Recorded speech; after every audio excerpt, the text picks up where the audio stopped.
미국 뉴저지 주의 웨스트 오렌지라는 작은 마을이 있었는데 이곳에 유명한 토마스 에디슨의 그 실험실이 있었는데요. 1914년 12월 겨울 어느 날 불이 나서 하룻밤 사이에 막 잿더미가 되게 되었습니다.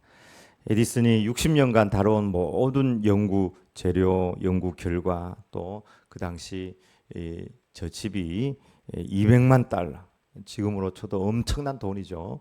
200만 달러에 해당되는 그 연구 시설물들이 다 한 번에 사라지게 되었습니다. 그래서 이 사실을 그 아들 찰스가 이제 아버지한테 가서 어떻게 아버지한테 이야기하고 위로해야 될지, 지금 막 불이 났는데 불이 났다고. 그래서 간신히 이 사실을 에디슨에게 전했는데 에디슨이 뜻밖의 반응을 보였다는 것입니다. 빨리 엄마를 찾아오너라. 평생 다시 구경할 수 없는 불구경을 우리가 해야 된다 하면서 데리고 가서 가족들 함께 불구경하는 현장으로 뛰어갔다고 합니다. 그리고 저 불구경을 보면서 저런 얘기를 했다 그러죠. 이 재난에는 위대한 가치와 교훈이 있어. 우리 모든 과가 이제 소각되고 새롭게 시작할 수 있어서 하나님께 감사합시다. 이렇게 이야기를 했다고 합니다. 믿음의 사람은 보는 눈, 보는 시각이 다른 것이죠. 세상이 빼앗아갈 수 없는 그 어떤 것이 그 마음에 있는 거예요. 구원의 감격, 믿음, 기쁨, 평강, 하나님으로부터 오는 의가 믿음의 사람들 마음속에는 분명히 있는 것입니다. 첫 번째, 하나님은 이 세상에서 빼앗아갈 수 없는 기쁨을 우리에게 주신다고 하셨습니다. 자, 16, 17, 22절을 다 같이 읽어보겠습니다. 시작. 조금 있으면 너희가 나를 보지 못하겠고 또 조금 있으면 나를 보리라 하시니 제자 중에서 서로 말하되 우리에게 말씀하신 바 조금 있으면 나를 보지 못하겠고 또 조금 있으면 나를 보리라 하시며 또 내가 아버지께로 감이라 하신 것이 무슨 말씀이냐 하고 지금은 너희가 근심하나 내가 다시 너희를 보리니 너희 마음이 기쁠 것이요 너희 기쁨을 빼앗을 자가 없으리라. 아멘. 하나님께서 우리에게 주시는 기쁨을 빼앗을 자가 없을 것이다 하고 이야기합니다. 예수님께서 십자가에 못 박혀 죽기 전에 이제 이런 말씀을 하셨는데요. 조금 있으면 또 조금 있으면 조금 있으면이 무슨 말이냐 하는 이거에 대해서 오늘 본문에 지금 16절부터 거의 21절까지 계속해서 조금 있으면 이게 보고 조금 있으면 보지 못한다는 말이 무슨 말이냐. 제자들도 모르겠고 또 예수님도 100% 이렇게 이야기한 것이 해석을 한 것이 아니고 여자가 해산하게 되면 그때가 이르렀으므로 근심하나 아기를 낳으면 세상에 사람 난 기쁨으로 말미암아 그 고통을 다시 기억하지 아니하느니라. 지금은 너희가 근심하나 내가 다시 너희를 보리니 너희 마음이 기쁠 것이요 너희 기쁨을 빼앗을 자가 없으리라. 다시 보기 때문에. 근데 이제 그 본다는 말이 언제냐 하는 것에 대한 해석을 할 수가 있는데요. 첫 번째는 역시 조금 있으면 못 본다는 것은 주님께서 십자가에 못 박혀 죽는 것을 의미하는 것이고 조금 있으면 본다는 것은 부활을 의미한다는 이런 첫 번째 해석이 있고요. 두 번째는 조금 있으면 못 본다는 것은 이제 부활하시고 승천해서 올라가 버리시는 거예요. 못 보잖아요. 근데 주님께서 다시 재림할 것에 대해서 이야기한다. 이런 해석이 또 있고요. 세 번째는 이제 오순절 성령 강림 전에 제자들이 주님 떠나시고 난 다음에 또 흔들리는 거예요. 그러다가 성령 강림하고 난 다음에 이들이 그 마음이 완전히 변화되고 믿음의 눈이 활짝 열리게 되었습니다. 그래서 주님이 눈에 안 보이지만 성령님께서 오심으로 말미암아 그들이 막 기쁨이 충만했던 것을 보게 됩니다. 어느 해석이라도 다 일리가 있고 큰 문제는 없어 보입니다. 중요한 것은 이 사건들 모두 후에 공통점으로 이들 가운데 기쁨이 충만하다는 사실입니다. 부활의 주님을 만난 제자들도 너무 기뻐서 막 뛰면서 막 전하고 기쁨이 충만했습니다. 피범벅이 돼가지고 십자가에서 못 박혀 죽었던 주님을 그리고 막 두려워가지고 숨어있던 그들에게 찾아오신 주님을 만나니까 얼마나 기쁘겠습니까? 그 기쁨은 말도 못하는 거예요. 그리고 주님은 승천하셨지만 우리가 지금도 낮에나 밤에나 눈물 머금고 내 주님 오시는가 고대하면서 바라보고 있는데 주님께서 재림하실 때 얼마나 기쁠까. 신랑이 온다 기름을 준비하고 있었던 그 다섯 처녀 얼마나 기쁘겠습니까. 마라나타 아멘 주 예수여 어서 오시옵소서. 사도 바울이 평생 이 땅의 것을 바라보지 아니하고 주님을 바라보며 상급을 바라보며 천국을 바라보며 사셨던 그 마음에 주님의 임하심은 너무너무 큰 기쁨입니다. 오순절 성령 강림 때도 마찬가지입니다. 성령 충만 받은 제자들은 너무나 기뻤는데 성경에 보면 마치 새 술에 취한 것과 같다고 이렇게 이야기하였습니다. 막 술 한잔해서 기분이 좋아가지고 노래가 막 절로 나오고 차리한 열중시옷 하고 평소에 안 사던 통닭 사가지고 막 주고 지나가는 사람한테 이야기 막 하고 기분이 좋아가지고 너무 좋은 거예요. 기쁨 충만. 이 세 가지 해석 다 이들 가운데 기쁨이 충만했다는 것입니다. 성령님은 우리에게 기쁨을 주시는 분이십니다. 성령 안에는 의와 평강과 희락이 있다. 기쁨이 있다고 하였습니다. 다윗은 주님을 향하여 이렇게 사도행전에서 말하였습니다. 이 구절이 상당히 우리에게 주는 그 의미가 큰데요. 한번 자세히 한번 읽어보십시다. 다 같이 읽어보겠습니다. 다윗이 그를 가리켜 이르되 내가 항상 내 앞에 계신 주를 배웠으며 나로 요동하지 않게 하기 위하여 그가 내 우편에 계시도다. 그러므로 내 마음이 기뻐하였고 내 혀도 즐거워하였으며 육체도 희망에 거하리니 이는 내 영혼을 음부에 버리지 아니하시며 주의 거룩한 자로 썩음을 당하지 않게 하실 것임이로다. 주께서 생명의 길을 내게 보이셨으니 주 앞에서 내게 기쁨이 충만하게 하시리로다 하였으므로. 다윗이 이제 하나님을 향하여 고백을 하였는데요. 일평생 참 죽을 고생하면서 살았던 이 다윗이 주님과 동행하고 주님을 바라보고 주님 앞에서 살아가니까 주님은 내 곁에 계시니까 내 마음이 기뻐하였고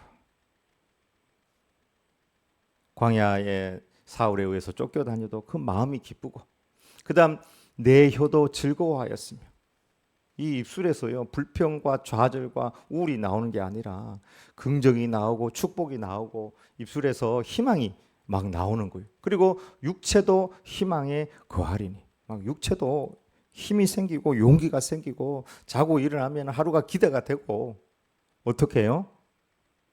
주님을 바라보고 주님이 항상 내 곁에 계시니까. 그리고 결론적으로 주께서 생명의 길을 내게 보이셨으니 주 앞에서 내게 기쁨이 충만하게 하시리로다. 주님 나에게 기쁨을 충만하게 부어주실 거다 하는 그런 결론을 이야기했습니다. 이렇게 볼 때 신앙생활은 한마디로 이야기하면 감사와 기쁨의 생활이다 이렇게 볼 수 있습니다. 예수님을 믿고 주님을 따라가는데 감사가 없고 기쁨이 없다면 우리의 근본적으로 뭔가 이렇게 포석이 잘못되어 있다 하는 것을 우리가 생각을 하고 항상 주님을 바라보고 주님 내 곁에 계시면 우리의 마음이 달라지고 우리의 입술이 달라지고 우리의 육체도 우리의 기대하는 것도 다 달라지고 무엇보다도 기쁨이 충만하다는 사실을 다윗은 우리에게 보여주고 있습니다. 시편 97편 12절에 의인이여 너희는 여호와로 말미암아 기뻐하며 그의 거룩한 이름에 감사할지어다. 신앙생활은 기쁨과 감사라고 그랬죠. 그리고 성령의 열매도 오직 성령의 열매는 사랑과 희락과 성령 안에 있는 의와 평강과 희락. 성령의 열매 두 번째가 희락이. 첫 번째는 사랑이고 두 번째는 기쁨, 희락. 그리고 성경에 아주 중요한 구절이 나오는데요. 예수님께서도 기뻐하셨다는 그런 구절이 나옵니다. 귀한 구절이죠. 그때에 예수께서 성령으로 기뻐하시며 이르시되 천지의 주제이신 아버지여 이것을 지혜롭고 슬기 있는 자들에게는 숨기시고 어린 아이들에게는 나타내심을 감사하나이다 옳소이다. 이렇게 된 것이 아버지의 뜻이니이다. 이게 이제 제자들이 70인 파송해 가지고 와서 선교 보고할 때 예수님께서 하신 말씀이거든. 제자들이 막 전도하고 돌아오니까 예수님도 너무 성령님으로 막 기뻐하면서 하나님 아버지께 감사를 올리는 거예요. 똑똑하고 막 굉장한 사람들은 거부하지만 가난하고 힘들고 어린아이들이 막 복음을 받아들이는 거예요.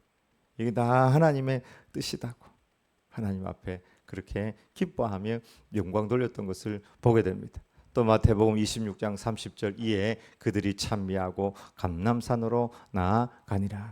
예수님께서요 성만찬 하시고 난 다음에 이제 감람산으로 갈 때 찬미하고 감람산으로 나아갔다. 지금 예수님 내일 십자가에 못 박혀 죽는데 찬송하면서 갔다는 것이죠. 예수님 안에 기쁨이 충만했다는 것입니다. 예수님은 기쁨의 삶을 사셨습니다.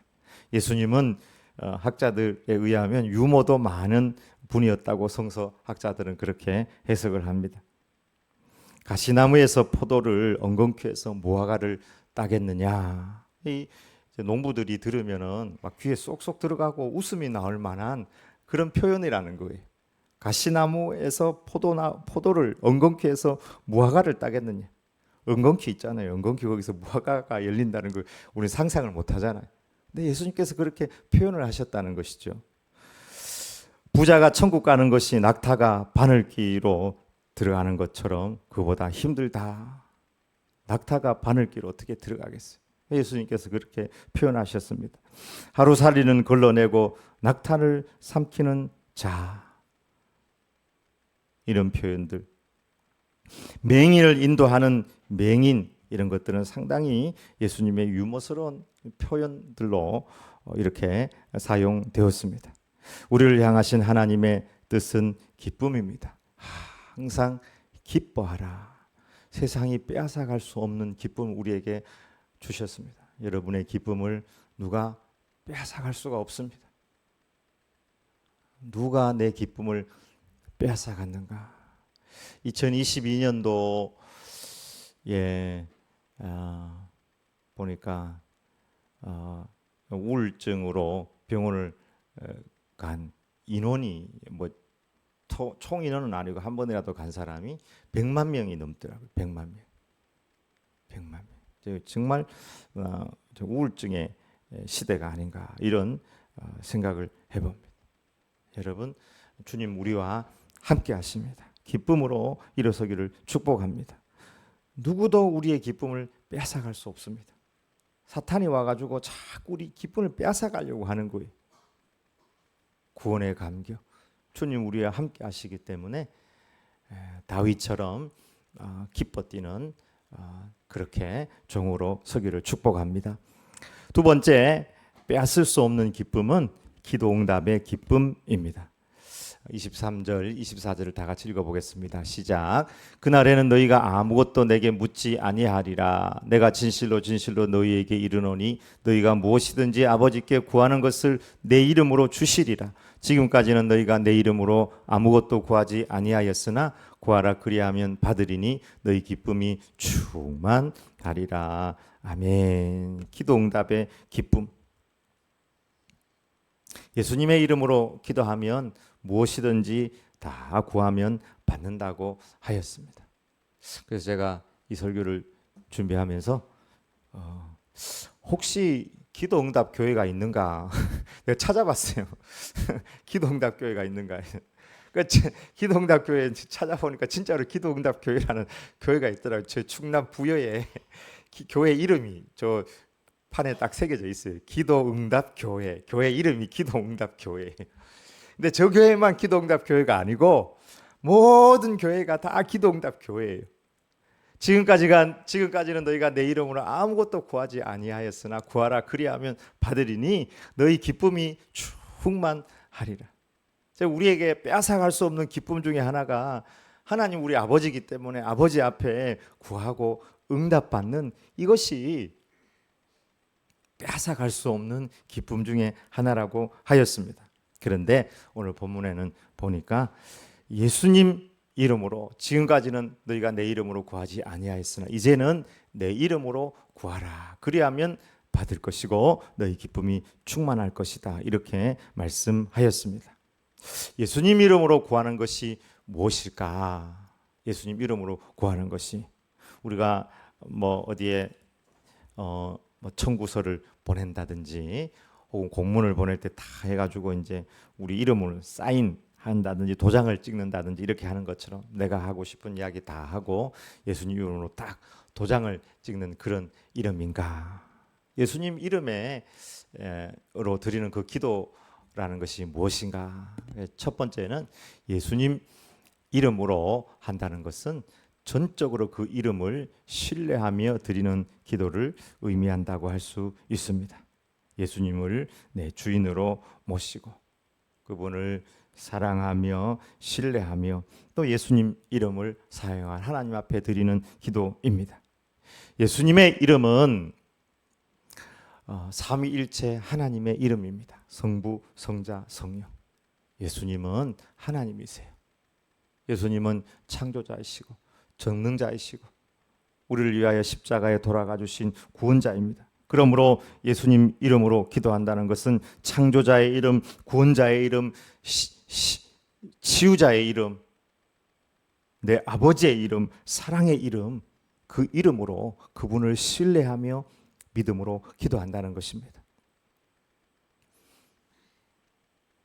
빛이 있으라 하심에 빛이 있었고 그 이름을 신뢰하는 그 이름을 믿는 믿음, 그 믿음으로 기도하는 것이고요. 죽은 나사로를 향해서 나사로야 나오라 예수님께서 명령하셨을 때 죽은 지 나흘이 지나가지고 이미 부패하고 똘똘똘 마른데 그때는 그 유대 지역은 덥잖아요. 지금도 날씨가 굉장히 덥죠. 아침에 이렇게 카레 우리도 해놨다가 오늘 아침에 우리 아내가 냉장고 넣어놨어야 되는데 아침에 먹으려고 보니까 하루 만에 냄새가 난대. 하루 만에. 지금 여름에는 그래요. 여름에. 죽은 지 나흘 됐으면 이미 사람이 죽으면은 장기하고 뇌가 벌써 세포가 파괴돼가지고 이미 나흘 됐으면 끝났어요. 근데 그 죽은 나사로를 향해서 예수님께서 나사로야 나오라 외쳤을 때에 나사로가 붕대를 이렇게 한 채로 나왔다는 것이죠. 제가 신학교 있을 때 어느 주석을 봤는데 성서학자가 이렇게 써놨더라고요. 만약에 그때 예수님이 실수로 말을 잘못해가지고 나사로라는 이름을 안 쓰고 죽은 자여 나오라 이렇게 얘기했다면 역사 이래로 그 무덤 안에서 죽었던 모든 자들이 다 나왔을 것이라고. 그 정도로 예수님의 이름은 권능의 이름, 창조의 이름, 구속의 이름, 절대자의 이름이라는 거예요. 그 절대자의 이름, 우리를 사랑하셔서 십자가에 돌아가 주신 그 대속자의 이름을 신뢰하면서 그 이름으로 기도하라는 것입니다. 예수님은 하나님을 믿으니 또 나를 믿으라 하셨습니다. 솔로몬 행각에서 유대인들이요 예수님을 막 애워싸고 예수님에게 무슨 말을 했냐 하면은 당신이 언제까지나 우리의 마음을 의혹하게 하려 하나이까? 그리스도라면은 밝히 말씀하소서 이렇게 물어요. 솔로몬 행각에서 예수님을 이렇게 삥 둘러싸고 유대인들이 언제까지 이렇게 자꾸 미루고 우리가 의심가게 하려고 합니까? 당신이 정말 그리스도라면 우리에게 밝히 말씀해 주십시오. 그때 예수님께서 제일 마지막에 있는 저 부분을 이야기합니다. 아버지와 나는 하나이니라. 아버지와 나는 하나다. 나를 보았으면 아버지를 보았다. 절대자의 이름, 권능자의 이름, 구속자의 이름, 사랑의 이름, 그 이름을 신뢰하면서 기도하는 것이죠. 우리는 기도 제목 안에 너무나 크고 힘든 것이 있으면은 예수님의 이름이 작아져 버리잖아요. 아니에요. 어떤 기도 제목이 있다 할지라도 예수님 이름 안에 안 들어갈 내용이 없습니다. 불가능이 없어요. 그래서 예수님의 이름을 기억하며 신뢰하며 드리는 것입니다. 우리가 기도하는 예수님의 이름은 대통령이나 부자나 권력자 정도의 이름이 아니라 절대 지존자의 이름입니다. 이런 백지수표가 저렇게 있는데 이 백지수표가 위력이 있는 것은 저 백지수표가 누가 발행을 했느냐 하는 것에 따라 그 백지수표에 위력이 있는 것입니다. 여러분, 기도는 백지수표와 같습니다. 예수님께서 우리에게 기도의 백지수표를 주신 거예요. 그리고 예수님의 이름을 가지고 기도하라고 하셨습니다. 우리가 예수님의 이름을 신뢰하며 기도할 때 응답이 되고 응답 받으면 기쁨이 충만할 것이라고 말씀하셨습니다.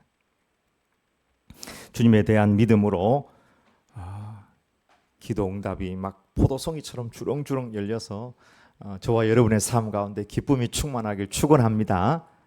어떤 기도라도 예수님보다 큰 기도 제목은 없어요. 예수님보다 큰 기도 제목. 두 번째, 예수님 이름으로 기도한다는 것은 예수님의 이름에 부합한 삶의 기도라고 할 수 있습니다. 주님이 원하시는 삶이 이제 내포된다고 포함된다고 볼 수 있는 거죠. 예수님은 우리를 위하여 십자가의 길을 가셨는데 전혀 십자가의 길과 상관없는 삶을 살다가 예수님의 이름으로 기도를 한다면 그것이 응답이 될까? 예수님은 희생하며 사랑하는 삶을 살았는데 그 앞에 있는 그 내용은 희생과 사랑과 전혀 상관없는 내 욕심과 이기가 들어가 있다면 이 예수님의 이름의 기도가 그게 붙는 것이 합당할까? 우리가 한번 돌아보기를 원합니다. 기도는 마치 잘 짜여진 어떤 글이나 수필 같은 것이 아닙니다. 이런 교회가 되게 해주세요. 저런 교회가 되게 해주세요. 기도한다면 그 기도에 합당한 삶과 십자가, 나 자신이 거기에 들어가야 될 것입니다. 여러분, 성 프란체스코의 기도를 기억할 것입니다. 주여, 나를 당신의 평화의 도구로 써 주소서. 미움이 있는 곳에 사랑을, 상처가 있는 곳에 용서를, 의욕이 있는 곳에 믿음을, 절망이 있는 곳에 희망을, 어둠이 있는 곳에 광명을, 슬픔이 있는 곳에 기쁨을 심게 하소서. 오 거룩하신 주님, 위로받기보다는 위로하며 이해받기보다는 이해하며 사랑받기보다는 사랑하게 하소서. 우리는 줌으로써 받고 용서함으로 용서받으며 죽음으로써 영생을 얻기 때문입니다. 예수님의 이름으로 기도합니다. 예수님의 이름에 합당한 기도라고 할 수 있습니다. 나를 평화의 도구로 써주소서. 그리고 성 프란체스코의 삶은 정말 저 기도에 합당한 삶을 살았습니다. 처음부터 막 성 프란체스코는 좀 부자였거든요. 좀 돈이 많이 있었어요. 막 다 가난한 들 나눠주고 주님 가신 그 길을 따라가면서 그런 기도도 드렸던 것을 보게 됩니다. 기도의 내용이 만약 우리가 부흥이라면 부흥에 합당한 삶으로 나를 드려야 할 것입니다. 기도가 설교는 아니잖아요. 비판도 아니고 내 깨달음을 가지고 하나님 앞에 나아가는 것도 아닙니다. 기도는 어떻게 보면은 예수님의 삶을 담고 나의 헌신을 드리는 것이 기도일 것입니다. 학창 시절 수업 시작하기 전에 우리 실과 선생님이 장로님이셨거든요. 항상 기도하고 시작을 했는데 기도를 시켜요. 그냥 요즘 같은 문제가 됐겠지만 옛날에는 그냥 시켰어요. 중학교 때인데 누구 기도해. 누구든지 일어나서 기도해야 돼요. 선생님이 장로님이니까 기도를 하는데 한 명이 기도를 어설프게 하니까 막 애들이 막 웃었어요. 그러니까 하나님 저 웃는 친구에게 천벌을 내려 주시옵소서. 이렇게 천벌을 내려 주시옵소서. 이렇게 기도를 했단 말이에요. 그렇다고 하나님께서 천벌을 내리지는 않겠죠. 그죠? 주님은 그 친구를 위해서 십자가에 죽으셨는데 천벌을 내려달라고 그렇게 이제 내려주시지는 않겠죠. 그리고 그 기도는 예수님의 이름에 합당하지 않는, 앞뒤가 맞지 않는 기도일 것입니다. 짧은 예화이지만 우리의 기도가 혹시 그런 것은 아닌가 이런 생각을 해봅니다. 기도 응답과 관련해서 좀 앞뒤가 좀 잘 안 맞는 그런 본문이 이렇게 있는데요. 예수님께서 그 무화과 나무를 뿌리채 말린 그 현장에서 베드로가 예수님 보십시오. 저 무화과 나무가 뿌리채 말라버렸습니다. 어떻게 된 일입니까? 그랬을 때 예수님께서 대뜸 하신 말씀이 하나님을 믿으라 이렇게 얘기했거든요. 하나님을 믿으라. 그리고 내가 너희에게 말하노니 무엇이든지 기도하고 구하는 것은 받은 줄로 믿으라. 받은 줄로 믿으라. 그리하면 그대로 되리라. 구하고 받은 줄로 믿으라. 그리하면 그대로 되리라. 이렇게 이야기하셨어요. 그럼 그걸로 딱 끝나면 좋은데 예수님께서 그렇게 하시고 말씀을 하나 더 붙이셨어요. 근데 그 본문이 상당히 제가 보기에는 없어도 될 것 같은데 생뚱맞게 붙어 있어요. 부록 같은 말씀이라고 생각을 하는데요. 마가복음 11장 24절 25절인데요. 24절 25절 다 같이 읽어보겠습니다. 그러므로 내가 너희에게 말하노니 무엇이든지 기도하고 구하는 것은 받은 줄로 믿으라. 그리하면 너희에게 그대로 되리라. 서서 기도할 때에 아무에게나 혐의가 있거든 용서하라. 그리하여야 하늘에 계신 너희 아버지께서도 너희 허물을 사하여 주시리라 하시니라. 아멘. 기도하고 받은 줄로 믿으면 그대로 된다고 하시고 그 다음에 서서 기도할 때에 용서해야지 하나님께서 기도 응답을 주신다. 너희도 사해 주신다. 이렇게 말씀하셨습니다. 어떻게 보면 어떤 기도의 온전성에 대해서 말씀한다고 할 수 있습니다. 믿음으로 기도하면 그대로 된다고 하시고 용서하면 하나님께서 너희의 허물을 사하여 주신다고 말씀하셨습니다. 무엇을 의미하는 것입니까? 예수님은 사랑입니다. 그러므로 예수님의 이름으로 기도한다는 것은 그분의 삶과 가르침에 합당한 순종으로 기도할 때 그것이 응답된다는 의미입니다. 그런 의미에서 볼 때 기도는 사랑이라고 말할 수 있습니다. 기도에 사랑을 담아야 합니다. 우리의 영도 무엇으로 성장하고 성숙하느냐? 사랑으로 성장하고 성숙합니다. 우리의 육신은 음식을 먹고 운동을 함으로 건강해집니다. 우리의 혼은 지식을 요구합니다. 우리의 영은 오직 사랑으로 성장하고 성숙할 수 있습니다. 한 끼 안 먹고 두 끼 안 먹으면 힘 빠지는 것처럼 우리의 영도 사랑할 줄 모르면 아무것도 아닙니다. 우리의 영적인 건강에 바로미터가 있다면 그것은 바로 사랑이고 내가 하는 기도 안에 그 사랑이 얼마나 담겨 있냐 하는 것입니다. 몸이 운동을 필요하듯이 우리의 영은 사랑함으로 성숙해지고 풍성해진다는 사실입니다. 기도도 사랑할 때 하나님 앞에 상달된다는 사실을 꼭 기억하십시다.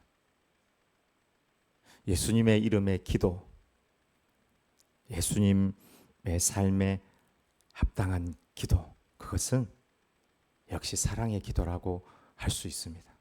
아버지, 저들의 죄를 용서해 주시옵소서. 사랑으로 기도하여 충만한 기쁨을 누리는 저와 여러분의 삶이 되길 주의 이름으로 축원합니다. 아멘. 기도하겠습니다.